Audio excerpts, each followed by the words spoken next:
Puji Tuhan. Masalah terbesar dalam kehidupan kita adalah ketika Tuhan tidak berkenan lagi akan kehidupan kita.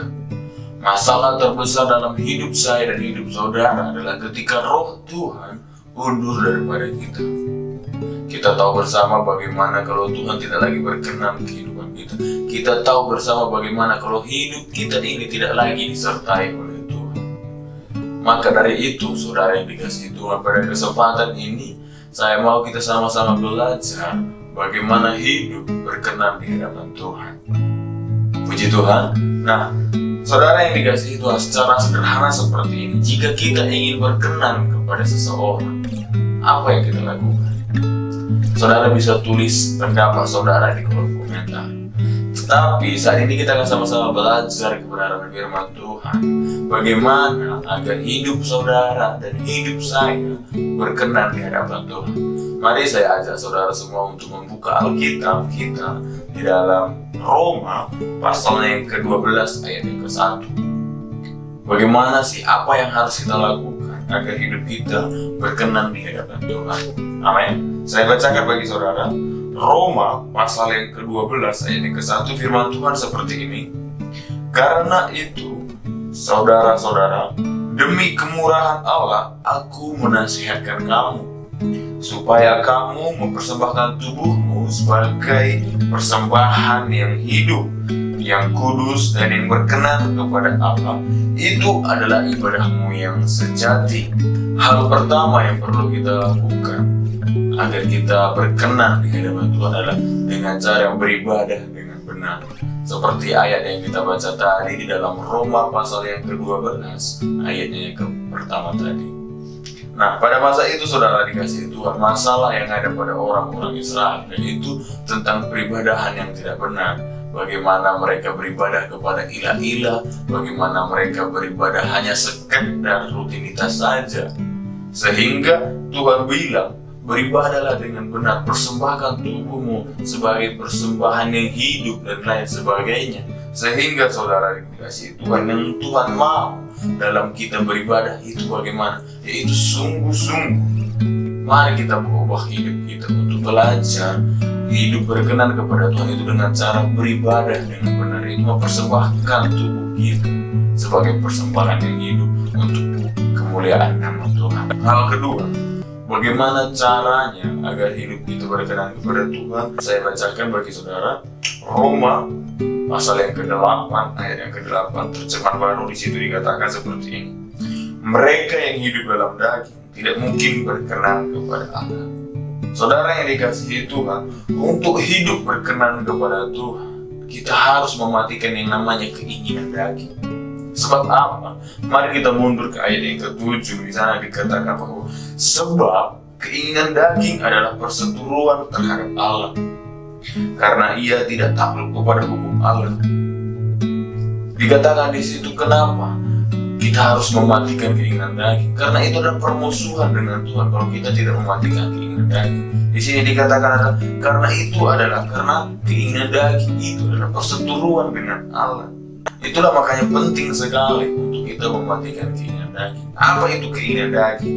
Mari kita sama-sama buka Alkitab di dalam Galatia 5 ayat yang ke-19 sampai yang ke-20. Saya akan bacakan bagi saudara semua. Di situ dikatakan bahwa perbuatan daging telah nyata, yaitu percabulan, kecemaran, hawa nafsu, penyembahan berhala, sihir, perseteruan, perselisihan, iri hati, amarah, kepentingan diri sendiri, percendiraan dan roh pemecah dan lain sebagainya. Keinginan daging kita harus bersama adalah maut. Maka dari itu saudara yang dikasihi Tuhan, firman Tuhan menyatakan tadi bahwa matikan semua itu, matikan yang namanya iri hati, matikan yang namanya berhala, menyatakan kecemaran, matikan semua yang namanya itu percabulan, iri hati, penyembahan berhala. Karena kita tahu bersama bahwa upah daripada keinginan daging itu adalah dosa, dan dosa itu adalah upahnya maut, saudara yang dikasihi Tuhan. Maka dari itu saudara yang dikasihi Tuhan, untuk bisa mematikan kedagingan ini, kita tidak bisa dengan kekuatan kita sendiri.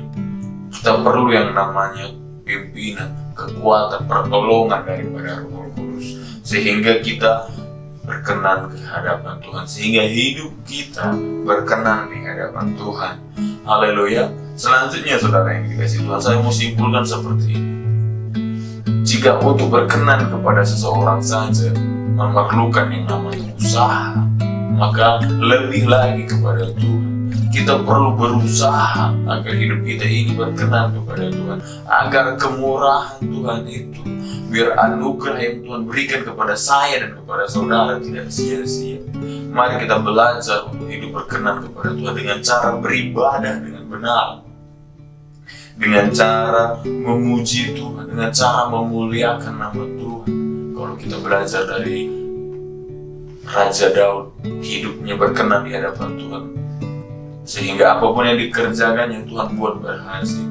Sebaliknya kita lihat bagaimana Raja Saul, saat Tuhan tidak berkenan lagi ke dalam hidupnya, maka apa? Roh jahat menguasai hidup, sehingga dia yang ada padanya yaitu adalah iri hati, yang ada padanya hanya kegelisahan. Tidak ada lagi damai sejahtera di hadapannya, tak kala dia tidak berkenan lagi kepada Tuhan.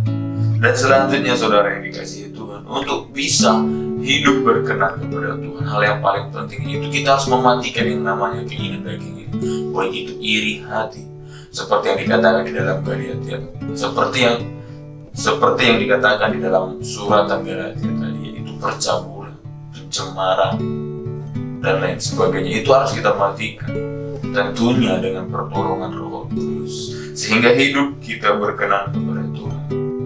Salah satu tokoh Alkitab yang berkenan ke hadapan Tuhan adalah Yusuf. Di Perjanjian Lama, kalau saudara baca di kitab Kejadian, bagaimana kehidupan Yusuf disertai oleh Tuhan. Bahkan di Kejadian itu dikatakan bahwa Tuhan menyertai Yusuf. Dan apa saudara yang dikasih Tuhan? Meskipun Yusuf mengalami yang namanya proses, saya katakan, baik dia difitnah, bahkan masuk ke dalam penjara, baik dijual oleh saudara-saudaranya sendiri, tetapi karena Tuhan berkenan, karena Tuhan menyertai, sehingga apapun yang dikerjakannya dia berhasil. Bukan karena kekuatan Yusuf, tetapi karena ada Tuhan yang beserta dia, karena ada Tuhan yang berkenan akan kehidupan dia. Maka dari itu, mari kita sama-sama belajar untuk hidup berkenan ke hadapan Tuhan. Puji nama Tuhan. Saya Heri. Tuhan Yesus memberkati.